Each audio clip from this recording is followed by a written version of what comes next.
Olá, hoje nós vamos para o capítulo 9 do segundo livro de Samuel. É importante lembrar que esse capítulo 9 inaugura a segunda parte do livro. Eu quero tomar com você nesse momento o esquema do segundo livro de Samuel. Vamos lá? O segundo livro de Samuel tem esse esquema importante para você ver. Nós temos neste esquema, como nós já passamos, toda a estrutura do livro. A estrutura do livro de Samuel é a seguinte: a primeira parte do livro, nós não poderíamos dizer a primeira parte, mas o livro começa dessa forma, propriamente dito, o livro começa em 2 Samuel, do capítulo 6 a 8. Por quê? Porque do capítulo 1 ao 5 é praticamente uma continuação do primeiro livro de Samuel, ok? Então, a estrutura do livro de Samuel é essa. A primeira parte, 2 Samuel, de 6 a 8, que conta a história de Davi, a instalação da arca lá em Jerusalém, a consagração dessa cidade como capital, o estabelecimento da dinastia davídica, isso é importante, esse princípio de hereditariedade na monarquia. Agora, a partir desse momento, no capítulo 9, nós temos essa segunda parte, poderíamos assim dizer, do capítulo 9 ao capítulo 20. O que é? Capítulo 9 ao capítulo 20, nós já temos um Davi rei, um Davi conquistador, um Davi unificador, um Davi que inaugurou um novo culto, inaugurou uma dinastia, inaugurou um império, já temos um reino unificado.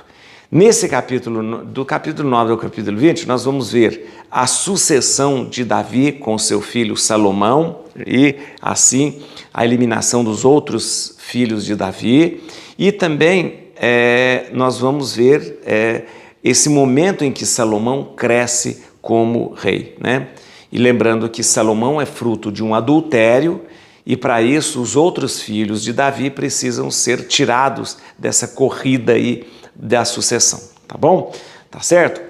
Lembrando que hoje, nesse capítulo 9, nós teremos a questão de Davi e Mefibosete. Quem é Mefibosete? Dependendo da sua Bíblia, ele pode ser chamado de Mefibaal ou Mefibosete. Mefibosete é aquele filho paralítico de Jonatas, ou seja, todos os filhos de Saul morreram, todos. Não deixou descendência, mas sobrou Mefibosete. Mefibosete é filho de Jonatas. Davi tem um pacto com Jonatas. O que Davi tem que fazer? Tem que trazer Mefibosete para junto dele. Mefibosete é paralítico das duas pernas, e pode reivindicar o trono. Então Davi, muito esperto politicamente, tem que fazer o quê? Não dar nenhuma chance para Mefibosete reivindicar o trono. Então ele tem que trazer o Mefibosete para junto dele, E assim ele cumpre o seu pacto com Jonatas, que era muito seu amigo, ok? Vamos ler então a Bíblia? Capítulo 9, quero que você leia comigo, aliás, quero que você se inscreva no canal. Você não se inscreveu ainda? Você está assistindo esse vídeo e não se inscreveu? Então eu vou te pedir um favor, se inscreva, vai aí nesse quadradinho, está escrito inscrever-se, clica em inscrever-se e depois você aciona o sininho, só isso, não precisa fazer mais nada. Dessa forma, todas as vezes que eu postar um conteúdo aqui, você recebe um sinalzinho dizendo, tá lá um novo conteúdo, tá bom? Mas é importante que você se inscreva, ok? Bíblia na mão, Espírito Santo no coração, vamos ler o capítulo 9. O que Davi vai fazer com Mefibosete, que é o filho de Jonatas. Vamos lá. Vamos lá, capítulo 9. Davi disse: terá ficado alguém da casa de Saul a quem eu possa beneficiar em memória de Jonatas? Ora, havia na família de Saul um servo chamado Siba. Levaram-no à presença de Davi, que lhe disse: és tu mesmo Siba, ou Sibá? Para servir-te, respondeu ele. Tornou o rei: Haverá alguém da família de Saul a quem eu possa fazer misericórdia da parte de Deus? Há ainda um filho de Jonatas, respondeu Siba, aleijado dos 2 pés. E o rei perguntou, onde ele está? Siba respondeu, está na casa de Maquir, filho de Amiel, de Lodabar. E o rei mandou buscá-lo na casa de Maquir, filho de Amiel, de Lodabar. Quando Mefibosete, filho de Jonatas, neto de Saul, chegou diante de Davi, prostrou-se com o rosto por terra. Davi disse-lhe, Mefibosete. E ele disse, para servir-te, respondeu ele. Davi disse-lhe, não temas, quero fazer-te bem em memória de teu pai Jonatas, e te restituirei todos os bens de Saul, teu avô. Comerás à minha mesa. Mefibosete prostrou-se dizendo, quem é o teu servo para que dês atenção a um cão morto como eu? O rei chamou Siba, servo de Saul, e lhe disse, tudo que pertenceu a Saul e a sua casa, darei ao filho do teu senhor. Lavrarás a terra para ele, tu, teus filhos e tua gente, e levarás o produto de teu trabalho para servir de alimento à família de teu senhor. Quanto a Mefibosete, filho de teu senhor, ele comerá sempre à minha mesa. Ora, Siba tinha 15 filhos e 20 escravos. Siba disse ao rei, teu servo fará o que o rei, meu senhor, lhe ordenou. Mefibosete comia, pois, à mesa do rei, como um dos seus filhos. Tinha ele um filho menor, chamado Micas.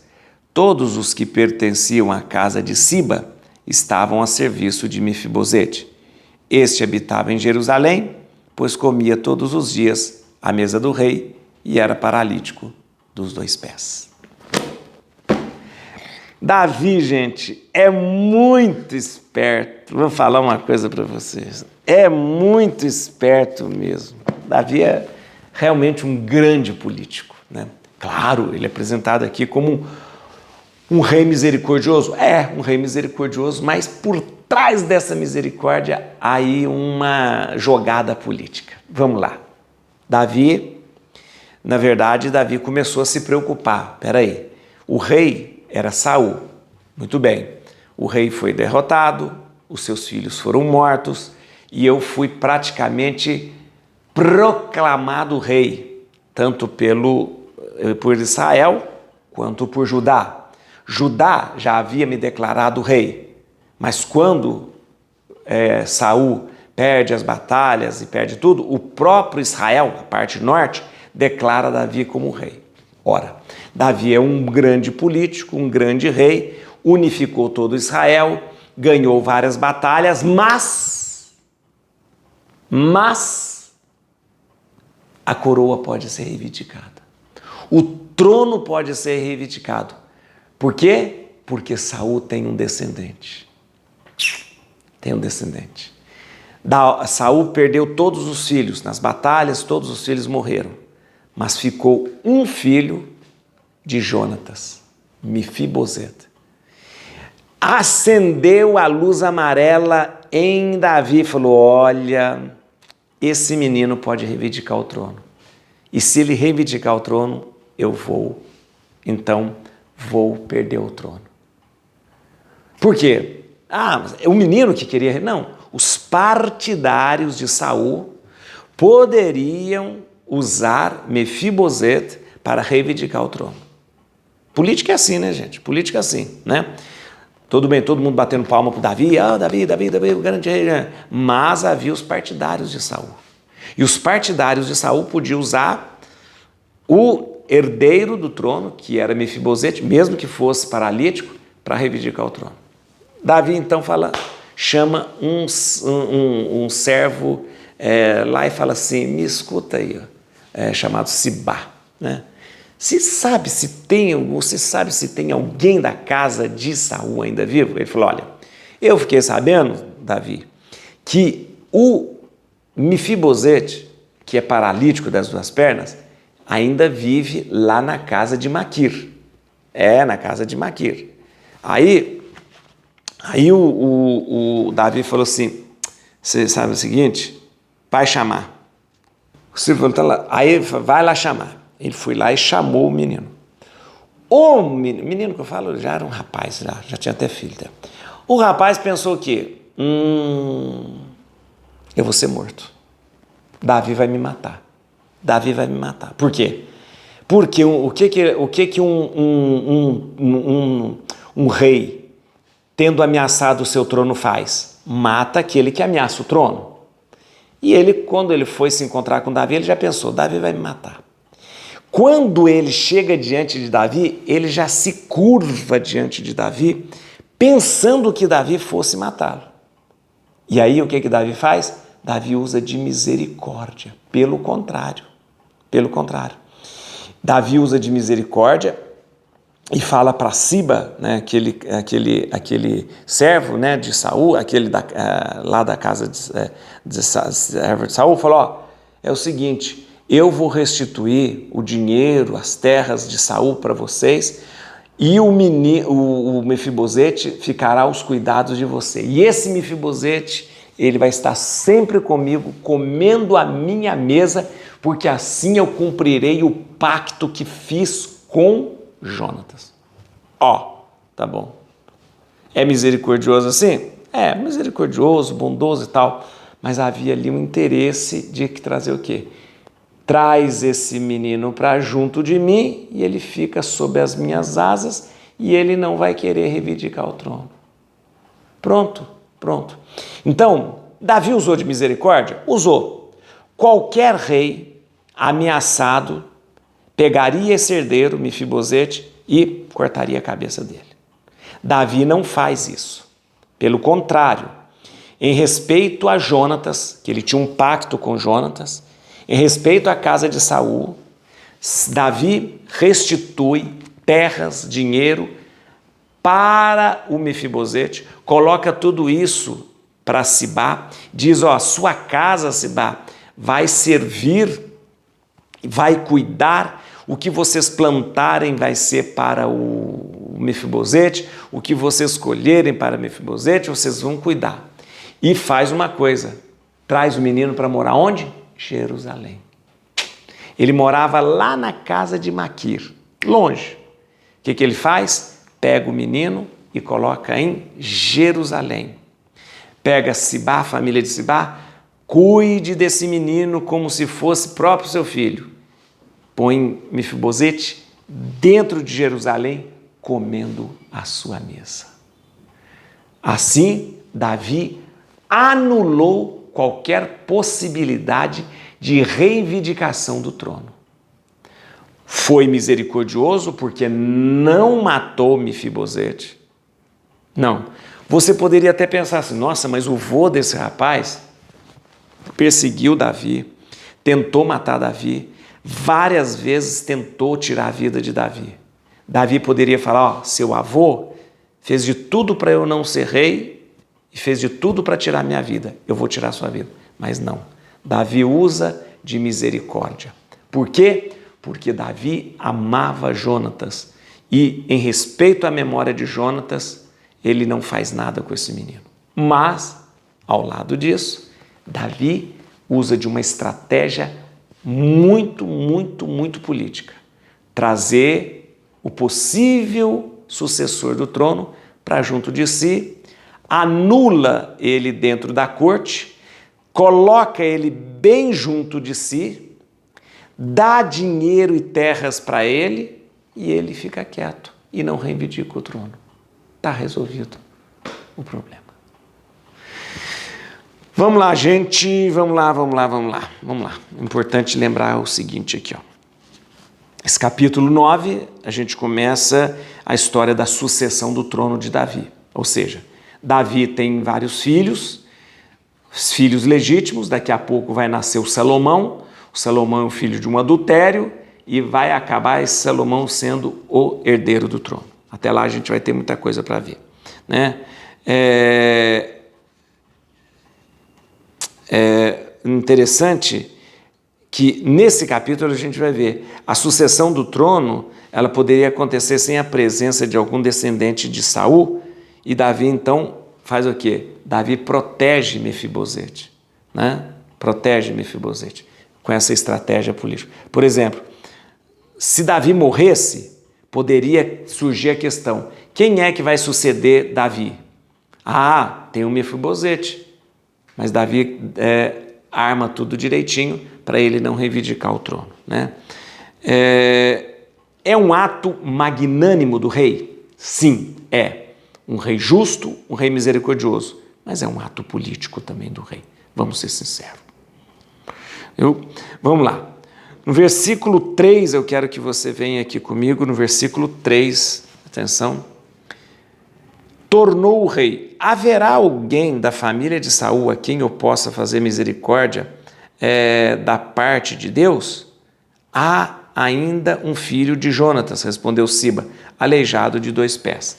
Eu quero que você lembre disso aqui, porque a aliança com Jonatas, olha que coisa, a aliança que Jonatas tinha feito com Davi, obrigava a Davi em relação ao seu filho, e essa deveria ser expressa em atos. Havia uma aliança, um pacto entre Davi e Jonatas. Ora, Jonatas já morreu, e Davi deveria mostrar a sua aliança através de gestos, de atos. E Davi mostra. Ele é fiel à aliança com Jonatas, mostrando que ele vai proteger seu filho Mefibosete. Deixa eu falar uma coisa aqui. Versículo 4, só para lembrar. E o rei perguntou: onde ele está? Siba respondeu: está na casa de Maquir, filho de Amiel, de Lodabar. Onde que Maquir mora, na verdade, em Galaade. Lembra que a gente conversou? Galaade fica do outro lado do Jordão, Canaã fica de cá. Sempre que fala assim, Galaade, do outro lado do Jordão, Canaã, desse lado do Jordão, tá bom? Então ele ficava do outro lado do Jordão, estava lá protegido na casa de Maquir, quietinho, porque ele era uma ameaça e poderia ser morto. Davi fica sabendo a partir de um servo de Saul, Siba, manda chamar o menino vem, já tremendo de medo, achando que Davi vai matar, e Davi faz o contrário, usa de misericórdia e traz para junto de si.